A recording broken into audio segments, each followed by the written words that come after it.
அப்போ நமக்கு சுவாமித்த போய் சேரணும்னா ஒரே வழி, நம்முடைய நால்வர்கள் காட்டிய வழி திருமுறைகள். மிக எளிமையானது. இது அருணகிரி சுவாமி சொல்லுவார், காவி உடுத்து தாழ் சடை வைத்து காடுகள் புக்கு தடுமாறி காய்கறி உண்டு வாழ்க்கையை வீணா. நாயன்மார்கள் மாதிரி இல்லறத்துல இருந்து இறைவனை அடைய முடியும் என்று சொன்னவர்கள் நம்முடைய நால்வர்கள்.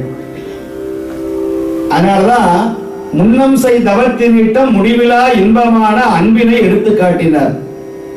இங்க ஒரு பிள்ளை ஞானசம்பந்தராக வந்து அந்த வேடம் கொண்டு அவர் தேவாரத்தை சொன்னார். அந்த பிள்ளை சொன்னார், என்னுடைய தந்தை வழியோ தாய் வழியோ திருமுறை என்றால் என்னவென்று தெரியாது, ஆனால் அந்த குழந்தை இந்த 5 வயதிலே முழு பதிகத்தை பாடுகிறது என்று சொன்னால் அவர் செய்த முன்னை தவம்தான் இங்கே வந்து ஞானசம்பந்தருடைய வடிவாக அவரை அமர்த்தி விட்டிருக்கிறார்.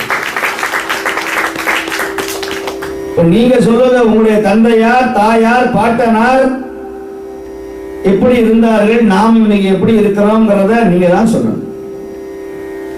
சில பேருக்கு பரம்பரையா வருவார்கள், ஞானசம்பந்தர் மாதிரி நம்மாழ்வாதர் மாதிரி. சில பேர் திடீர்னு வருவாங்க.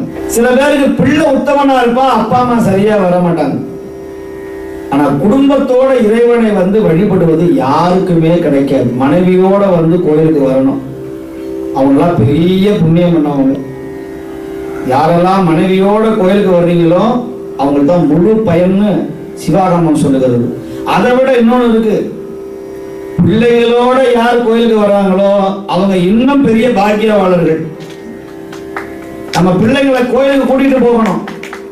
அந்த பிள்ளை அடம் பிடிச்சாலும் வா, அதெல்லாம் கிடையாது, வா கோயிலுக்கு வா.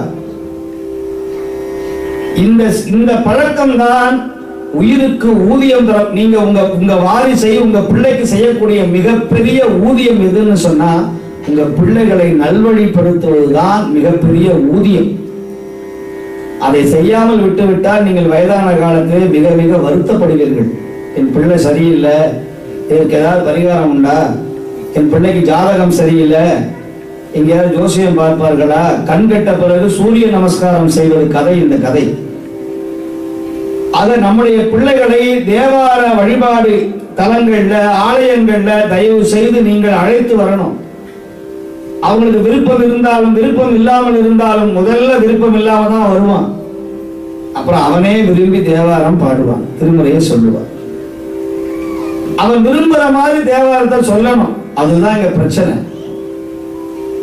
அந்த மாதிரி கண்ணப்ப நாயனார் அந்த பன்றியை அடித்தார், பன்றி அலறி விழுந்தது. இப்ப எதுக்காக பன்றியை கொன்றார்னா சாப்பிடுறதுக்காக.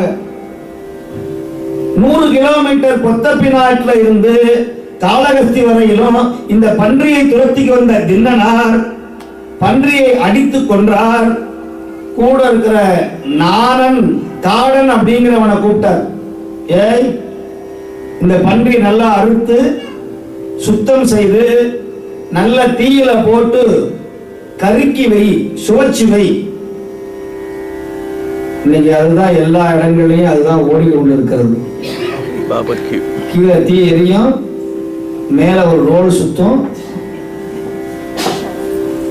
அப்படியே சவர்மான்னு பேரு, சாத்தா செத்துருவோமான்னு சொல்ல வேண்டியது. அதை சாப்பிட்டோம்னா இவன் என்ன பண்ணுவான், அதுல இருந்து அந்த மாமிசத்தை அறுத்து வைப்பான்.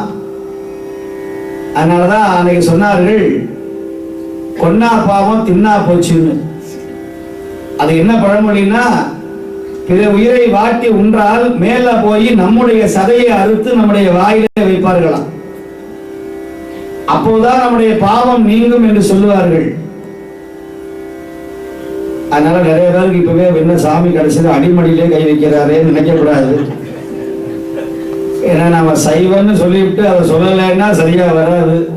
அது உங்க பிரியம், நான் உங்களிடத்தை விட்டு விடுகிறேன். அதை பற்றி நான் பேச விரும்பவில்லை. கண்ணப்பனுடைய வரலாறுக்காக அந்த பேச்சு வந்தது. கண்ணப்ப நாயனார் இந்த பன்றி இறைச்சியை நல்லா சமைச்சு வைன்னு சொல்லிட்டு மேல சரி டைம் பாஸ் பண்ணணுமே அப்படின்னு நிறைய பேர் வருத்தப்படுறோம். டைம்லாம் பாஸ், நீங்க பாஸ், அதுதான் உங்களை பாஸ் பண்ணுது. நிறைய பேருக்கு நான் டைம் பாஸ் பண்ண போறேங்கிறான். அடப்பாவி, அந்த டைம் தான் உன்னை பாஸ் பண்ணுது. காலம் தான் உன்னை கடத்தி கொண்டு இருக்கிறது. நம்மை கடத்தி கொண்டிருக்கிறது. இவர் என்ன பண்ணாரு, அந்த மலை ஒண்ணு தெரிஞ்சது, அந்த மலையில ஒரு மரம் இருந்தது, அந்த மரத்திற்கு கீழே ஒரு சிவலிங்கம் இருந்தது. அந்த சிவலிங்கத்தை, சிவலிங்கம்னா என்னன்னு தெரியாது, சிவன்னா என்னன்னு தெரியாது, கூட வந்த நாகன் சொன்னா, தின்னா காணனி போதில் நல்ல காட்சியே காணும். அங்க போன லொகேஷன் பிரமாதமா இருக்கும், அப்படியே மலையில இருந்து பார்த்தா எல்லாம் தெரியும் அப்படின்னு சொன்னான். ஆக வா போலாம். இந்த ஒவ்வொரு படியாக ஏறிக்கொண்டே மேலே சென்றால் தின்னனும் இந்த நாகன். மலை மீது ஏறிய போது இவர் சிவலிங்கத்தை பார்த்தது கிடையாது, சிவனை வழிபட்டது கிடையாது, எழுத படிக்க தெரியாது, இதற்கு திருமுறை தெரியாது, ஒன்றும் தெரியாது. சிவலிங்கத்தை பார்த்தார். பார்த்த மாத்திரத்திலேயே அவரை அறியாமல் உடம்பெல்லாம் புலகாங்கிதம் ஏற்பட்டது, புல்லரித்தது, கண்ணீர் வந்தது. கண்டவுடன் மோகமாய் ஓடினார், ஓடி தழுவினார், உச்சி மோந்தார், நாயனார் எனக்கு அகப்பட்டார், அச்சோ என்று அலறினார், விழுந்தார், எழுந்தார், ஆடினார், பாடினார் என்று சொல்லுகிறார் சேர்க்கிறார். கட்டி பிடிக்கிறார் சுவாமியை போய், நான் இனிமே உன்னை விட்டு போக மாட்டேன், உனக்கு யார் துணையா இருக்கா சுவாமி என்று அந்த சிவலிங்கத்தை கட்டி அழுதார் தின்னனார். இப்போ அங்க இருக்கிற ஏற்கனவே சிவாச்சாரியார் சிவகோசரின்னு ஒருத்தர் பூஜை பண்ணிருக்கிறார். தேங்காய், வாழைப்பழம், பாக்கு, சக்கரை பொங்கல். இவர் நினைக்கிறார், ஓ இப்படித்தான் இந்த சிவலிங்கத்தை பூஜை பண்ணணுமா என்று எண்ணினார். கீழே வந்தார். அங்க இருக்கிற மலர்களை எடுத்து தன்னுடைய சடையிலே சொருகிக் கொண்டார். வைக்கிறதுக்கு இடம் இல்லை, தன்னுடைய குடுமையிலே சொருகிக் கொண்டார். இப்ப தீர்த்தம் கொண்டு போகணுமே, என்ன பண்றது, கையில பாத்திரம் இல்லையே நினைச்சார். அந்த புகழி ஆற்றங்கரை தண்ணீரை எடுத்து தன் வாயிலே இப்படி வைத்துக் கொண்டார். பன்றி இறைச்சியை எடுத்தார். அதை நல்ல தேக்கு இறையில தொன்னை செய்து நல்ல தேனை பிழிந்து அந்த பன்றி இறைச்சியினுடைய ஒரு துண்டை அதிலே முழுகி வைத்திருந்தார். அதையும் கொண்டு செருப்பு காலோடு நாயோடு மேலே சென்றார். சிவலிங்கத்தை கண்டார். தன்னுடைய வாயிலே இருந்து அந்த தீர்த்தத்தை உமிழ்ந்தார். அந்த தலையிலே இருக்கிற பூவை சூட்டினார். செருப்பு காலோடு அங்கிருந்த பழைய பூக்களை எல்லாம் தள்ளினார். நாயை படுக்க வைத்தார். கையிலே கொண்டு வந்த அந்த பன்றி இறைச்சியை எடுத்தார். தன் வாயினாலே அதக்கி பார்த்தார்.